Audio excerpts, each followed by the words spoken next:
নমস্কার বন্ধুরা, আমি রানা পাখিরা আর আপনারা দেখছেন ড্রিম লাভার ইউটিউব চ্যানেল। বন্ধুরা, কিছুদিন আগেই আপনাদের এই সমস্ত গাছগুলো আমি রিপোর্টিং করে দেখিয়েছিলাম। দেখুন, আমার গাছগুলি এই 6 ইঞ্চি টবে ছিল, তা থেকে আমি 10 ইঞ্চি টবে দিয়েছিলাম। এরই মধ্যে দেখুন, যে সমস্ত গাছগুলো আমি রিপোর্টিং করেছিলাম প্রত্যেকটি গাছে ফুল চলে এসেছে।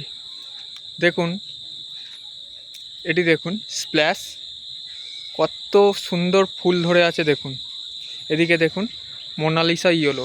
এই গাছগুলির গ্রোথ একদম থমকে ছিল। দেখুন, আমার এই দিকে এগুলি হচ্ছে 6 ইঞ্চি টবের গাছ। দেখুন, এদের গ্রোথ কিন্তু এখনও সেই থমকেই আছে। এদেরকে আমার রিপোর্ট করা হয়নি, সেই জন্য এই গাছগুলির গ্রোথ একটুও হচ্ছে না। কিন্তু যাদেরকে আমি রিপোর্ট করেছিলাম তাদেরই গ্রোথ দেখুন। এটি হচ্ছে রুবি, দেখুন নতুন ডালপালা এবং ফুল। এটি হচ্ছে ফ্লেম, এটি ওপাল, ফায়ার ওপাল। এদিকে দেখুন শুভ্রা। এই শুভ্রা 6 ইঞ্চি পটই আছে প্রায় 8 মাস ধরে, তাও দেখুন কত পরিমাণে ফুল এসেছে। এটি হচ্ছে সিলুয়েট। দেখুন, গাছে ব্রাঞ্চও যেমন এসেছে, ফুলও আসছে। এদিকে হচ্ছে জাকিরানা, অরেঞ্জ জাকিরানা। দেখুন কত পরিমাণে ফুল এসেছে। আর এটি স্পার্পেল স্টার।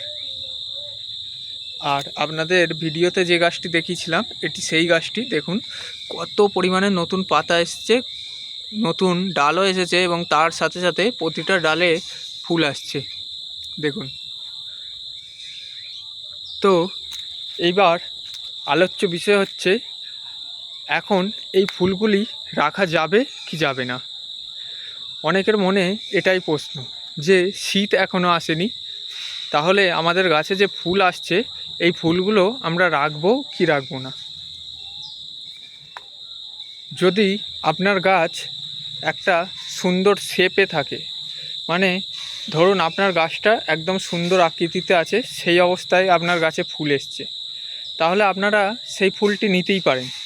কিন্তু ধরুন আপনার গাছের আকৃতি নেই, আপনি আকৃতি দিতে চাইছেন কিন্তু তার আগেই গাছে ফুল চলে আসছে, তখন আপনাকে ফুলগুলো কাটতে হবে। আমার দেখুন একটি গাছেরও আকৃতি ঠিক নেই, যেহেতু কদিন আগেই আমি গাছগুলোকে রিপোর্ট করেছিলাম, তাই এইবার নতুন ডালপালা ছাড়ছে, যার কারণে সমস্ত ডাল এলোমেলোভাবে ছড়িয়ে পড়ছে। তাই এই ফুল যদি এখন রাখি তাহলে আমাদের গাছের গ্রোথটা খুব ভালো হবে না, যার কারণে আমরা যে আকৃতিটা চাইছি আমাদের গাছে সেই আকৃতিটা আসবে না। তাই এই সময় আমরা ফুলগুলো কিছুদিন নেওয়ার পরে কেটে দেব। মোটামুটি আপনারা 10-12 দিন গাছে ফুল রাখবেন, তারপরে ফুলগুলো সমস্ত কেটে দেবেন। দিয়ে নতুন যে ডালগুলো আসছে সেগুলো একটু কাটাই ছাঁটাই করে নিয়ে গাছটিকে একটি আকৃতি দেওয়ার চেষ্টা করবেন। এবং তারপরে যে নতুন ডালপালা থেকে ফুল আসবে সেই ফুলগুলো আস্তে আস্তে আপনাদের নভেম্বর চলে যাবে। এই নভেম্বর মাস থেকেই আমরা গাছে ফুল নেব। তাই এখন যে ফুলগুলি আসছে সেই সমস্ত ফুল আমাদের কেটে ফেলতে হবে।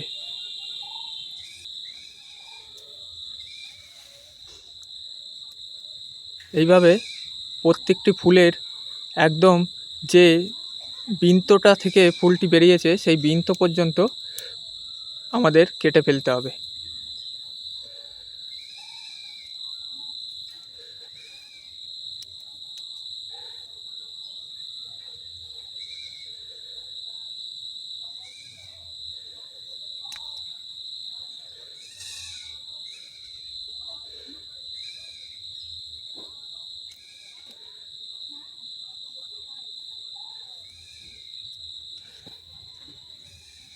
দেখুন বন্ধুরা, সমস্ত ফুলগুলি আমি কেটে নিয়েছি।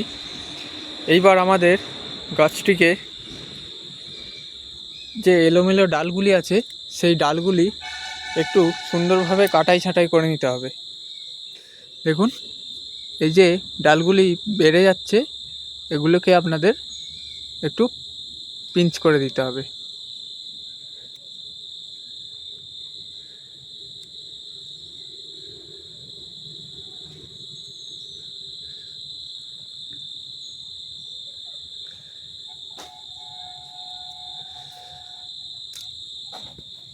এখান থেকে এবার নতুন ডাল আসবে এবং গাছটা আরও ঘন হয়ে উঠবে।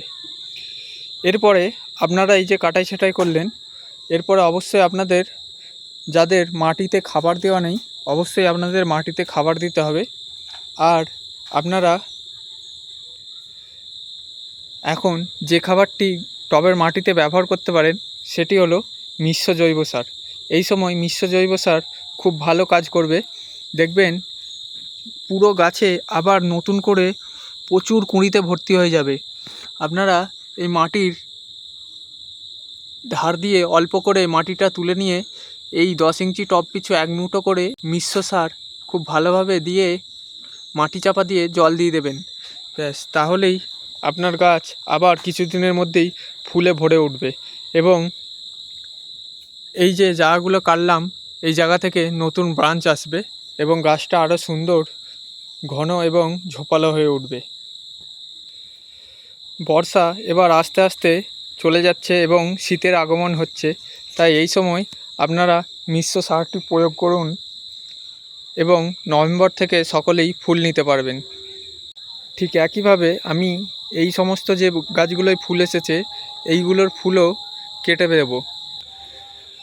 মিশ্র জৈব সার গাছে দেওয়ার পর আপনারা অবশ্যই তার 4 থেকে 5 দিন পর একটা মাইক্রোনিউট্রিয়েন্ট গাছে স্প্রে করবেন, তাহলে আরও ভালো রেজাল্ট পাবেন।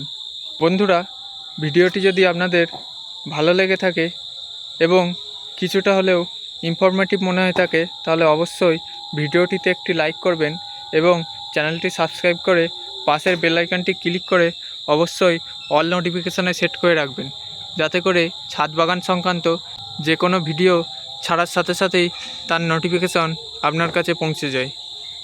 যারা যারা ভিডিওটি শেষ পর্যন্ত দেখলেন তাদেরকে জানাই অসংখ্য ধন্যবাদ। সকলে ভালো থাকবেন এবং নিজেদের ছাদ বাগানকেও আরও বড় করে তুলবেন। ধন্যবাদ।